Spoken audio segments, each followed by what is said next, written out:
Good morning, नमस्कार। मैं आज आपका अपना डॉक्टर अंकित आपके सामने एक बहुत ही इम्पोर्टेंट और बहुत ही कॉमन टॉपिक के बारे में बताने जा रहा हूँ, जो एक बहुत ही कॉमन कंप्लेन रहती है पेशेंट्स की कि जब वो अपने थायराइड प्रोफाइल टेस्ट कराते हैं, तो टीएसएच की वैल्यू उनकी 5 टू 10 के बीच में फ्लक्चुएट करती है।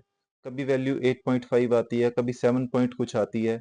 तो पेशेंट्स अलग-अलग क्लिनिशियंस के पास जाते हैं और उनको ऐसा डाउट रहता है कि कोई क्लिनिशियन कह देता है कि अब आपको थायरोक्सिन या जो थायरोक्स या थायरोनॉर्म नाम से टैबलेट आती है, जो सपोज थायरोक्सिन सॉल्ट जो दिया जाता है इस तरह के डिजीज में, कि कोई कह देता है कि देना है, कोई कहता है कि नहीं देना चाहिए। तो पेशेंट्स के लिए बड़ा कंफ्यूजन हो जाता है। तो अब इनफैक्ट आज भी एक ऐसे ही पर्सन ने कंप्लेन करी, तो मुझे लगा कि एक बार शेयर कर लेना चाहिए ये बात।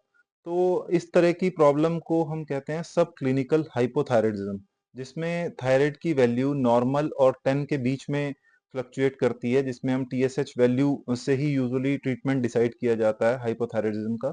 तो टीएसएच की वैल्यू जब 10 से कम रहती है और नॉर्मल रेंज से ऊपर रहती है, नॉर्मल रेंज की वैल्यू अलग-अलग लैब में वैरी करती है, किसी की 4.2 तक नॉर्मल रहती है, किसी की 4.5 तक नॉर्मल रहती है। तो अगर हम बात करें 4.5 टू 10 के बीच में अगर वैल्यू फ्लक्चुएट कर रही है टीएसएच की, तो दवाई लेनी चाहिए या नहीं लेनी चाहिए? थायरोक्सिन की गोली लेनी चाहिए या नहीं लेनी चाहिए? तो कुछ ऐसी स्पेशल कंडीशंस हैं जिसमें मेडिकेशन स्टार्ट कर देनी चाहिए। जैसे कि सपोज अगर प्रेगनेंसी है पेशेंट को, तो प्रेगनेंसी में नॉर्मल रेंज ऑलरेडी और ज़्यादा डिक्रीज हो जाती है, तो उसमें बिल्कुल वेट करने की आवश्यकता नहीं है। उसमें हमेशा पेशेंट को दवाई शुरू कर देनी चाहिए।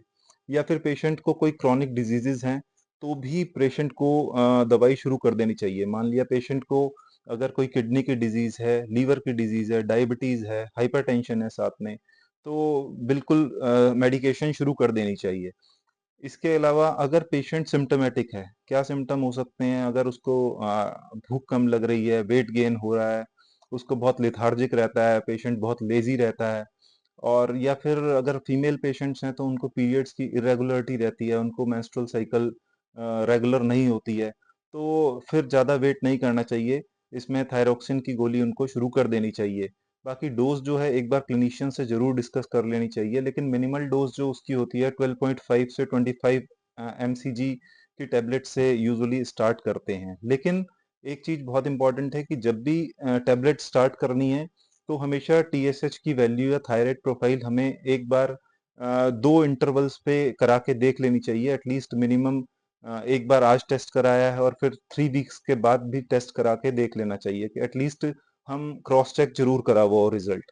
सेकेंडली, उनका टीएसएच वैल्यू जो है वो उसमें सस्टेन्ड एलिवेशन हो, कि अगर हमने आज कराया हुआ है टेस्ट और एक बार 3 मंथ्स बाद या पिछले लास्ट 3 मंथ में 2-3 बार हमने जब भी टेस्ट कराया है, तो हमेशा सस्टेन्ड वो बढ़ा हुआ आया है कि 5 और 10 के बीच में वैल्यू, या ये कहें 4.5 और 10 के बीच में अगर टीएसएच की वैल्यू आ रही है, तो जो कंडीशंस मैंने गिनवाई हैं, इन कंडीशंस में स्पेशली प्रेगनेंसी हो गई, अगर सिम्पटम्स हैं तो हो गए, या फिर पेशेंट को कोई क्रॉनिक डिजीज़ है, डायबिटीज़ है, या हाइपरटेंशन है, या पेशेंट को भूख बहुत कम लगती है और वेट गेन हुए जा रहा है, पेशेंट को बहुत लिथार्जिक रहता है, तो इन सब कंडीशंस में मेडिकेशन शुरू कर देनी चाहिए, लेकिन कम से कम 2 बार टीएसएच क्रॉस चेक अलग-अलग समय पे ज़रूर हो जाए।